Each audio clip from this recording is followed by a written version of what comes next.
The Z Poolform system is the easiest and most economical way to pour a concrete pool coping. It offers a wide variety of reusable edge profiles. Today I'm going to show you our forming system for swimming pool coping, which could be used on either vinyl liner pools, concrete pools, or fiberglass pools. Typically, a vinyl liner pool is always built the same way. The liner hangs off of a track. The tracks are normally aluminum. I have a piece of track here to show you. This particular track is made by Cardinal, and it's called the HZ track. As you can see, the vinyl liner hangs off of that track. Between the top of the liner and the track, there's a little space in there which allows our swimming pool form to fit right inside of. Put it in, tap it in with either a rubber mallet or a dead blow hammer, and it's in place. It's as simple as that. It's really easy to install. You don't have to worry about leveling anything. There's no way concrete could leak in between any of it here and spill over the side of the pool. Then when we get to a radius, we have a form which is very flexible. We have it pre-cut for you, so there's no fooling around in the field. And that just goes in the same exact way. You can see how nice they fit in. Again, we'll tap it in place. Coming to another straight section.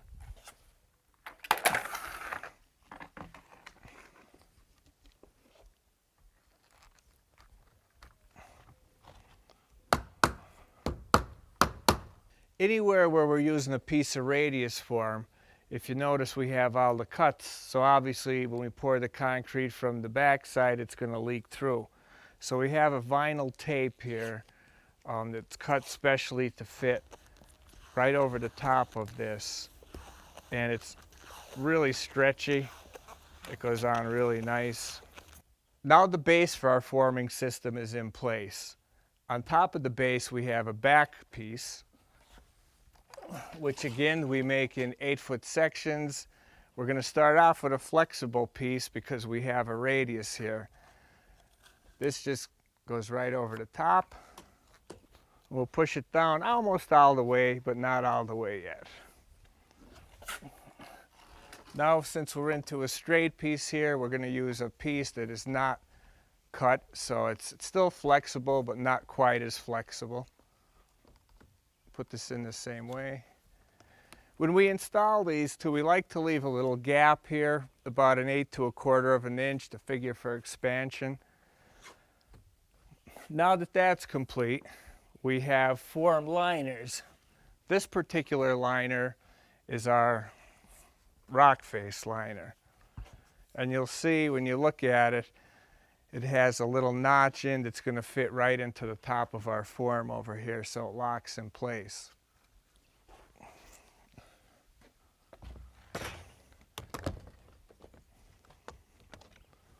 Once we have it in place, we can push the form down, and you'll see that locks our form liner right into place.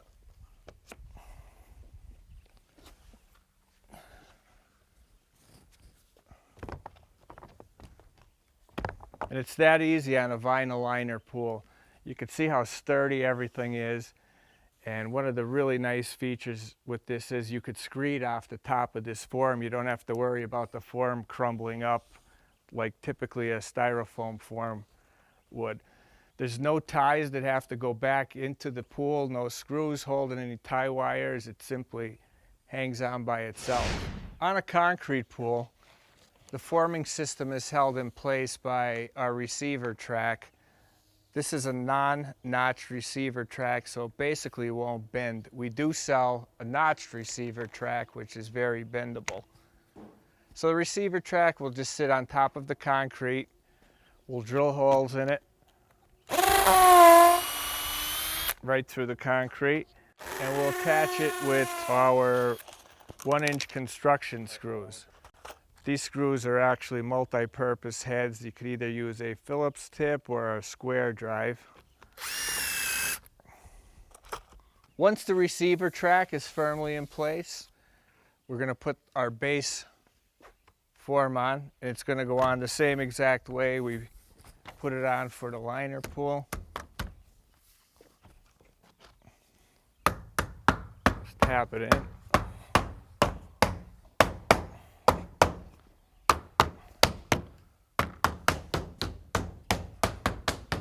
And it's ready to go. We'll put our back form on, put our form liner in there, and you're ready to pour the concrete. This is a fiberglass pool, and most fiberglass pools have about a 6 to 8 inch flat lip that runs right across the top.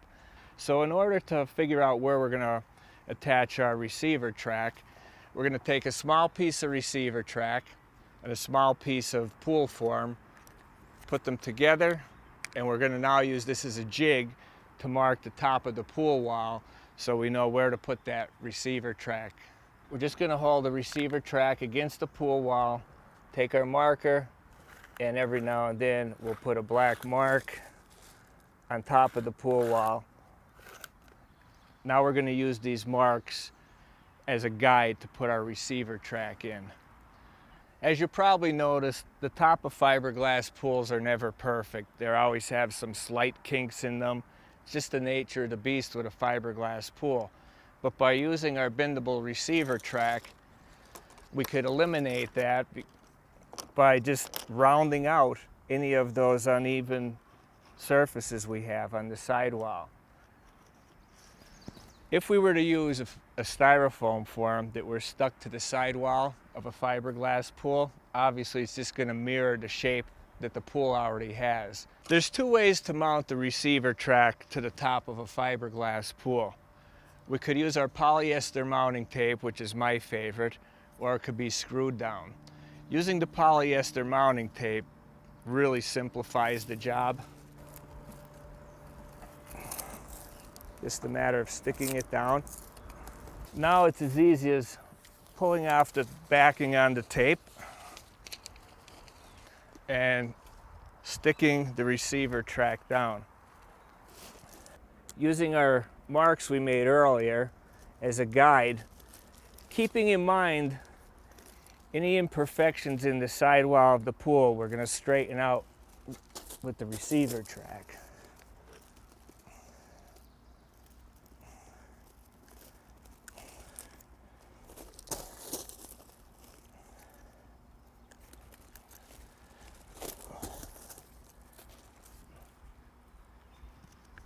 Now you can see how we made really nice radiuses. We kind of smoothed everything out. This section we installed using a 5/8 inch pan head screw. Either method works great. This is our bendable pool form, and you can see it's super flexible. It'll go down to a 6 inch radius without breaking. It's a reusable product.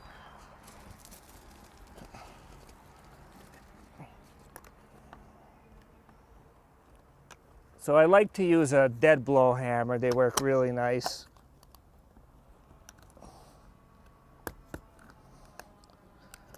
It's good to have extra set of hands when putting this on.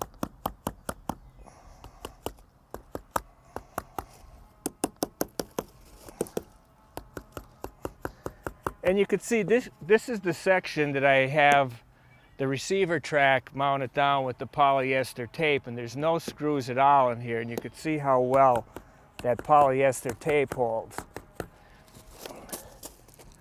It's my preferred way of mounting the receiver track. We like to leave a little gap when we're bumping the two receiver tracks together, figure for some expansion.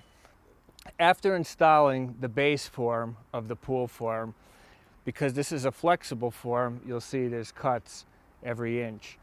That makes it flexible. So we want to fill these gaps with our vinyl tape. It's a rubber-based tape, so it doesn't leave any sticky residue behind, and it's really stretchy. So it bends around the radius is nice. So we're just going to go around the entire length of the pool and apply this tape. When you apply this tape, try to get it on as wrinkle-free as possible. Keeping in mind that when you pull this form out, this tape is going to come out with it. So if you do have a lot of wrinkles in it, it's going to be a little harder to get this form out later. Now we're going to install the back piece of the pool form on top of the base. Again, this is our flexible back piece. The back of the pool form, you'll see, has a little receiver on top. That allows our pool form liners to lock into place. Again, we'll leave a little gap here, about 1/4 to 1/8.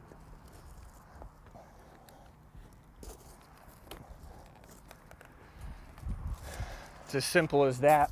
Keep it up just a little bit so we could slide our form liner underneath it, and then we'll just lock it down in place. We're using our rock face form liner for this pool. You can see it has a notch that fits right inside of our back form.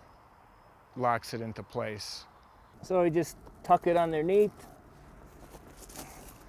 and push the form down on top of it, locking it into place. As you can see, it's a super easy system to install.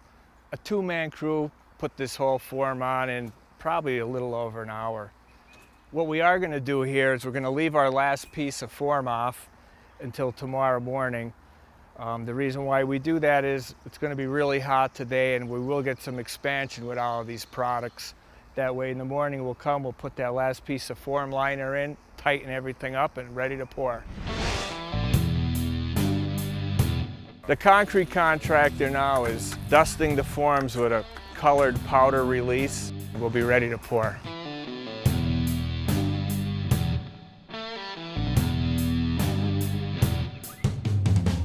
Here, the contractors are vibrating the concrete with a pencil vibrator. You should run the vibrator along the entire edge of the pool, roughly 2 inches from inside of the form. This will guarantee that the concrete completely fills the form liners, and you'll be left with a perfect edge once the forms are removed. It's approximately 24 hours after the pour, and you can see that the concrete contractors cut expansion joints in the concrete before they left yesterday. Now we're going to remove the form. To remove the form, we have a special tool that we had made, an extracting tool. This part of the tool goes behind the form. This little rubber pad here will go against the sidewall of the pool. Has a little rubber on it. In case we're working on a vinyl liner pool, we don't want to pinch the liner. So we're going to start off by just pulling up the top part of the form and then removing the form liner. We want to do this carefully because these forms are reusable, so we don't want to break anything. And you can see that comes off really easy, pretty clean. Now that Ryan has removed the rubber form liner, we'll take out the base of the form itself using the extracting tool. The first piece is a little hard to get started, but once you get it started, it comes out pretty easy.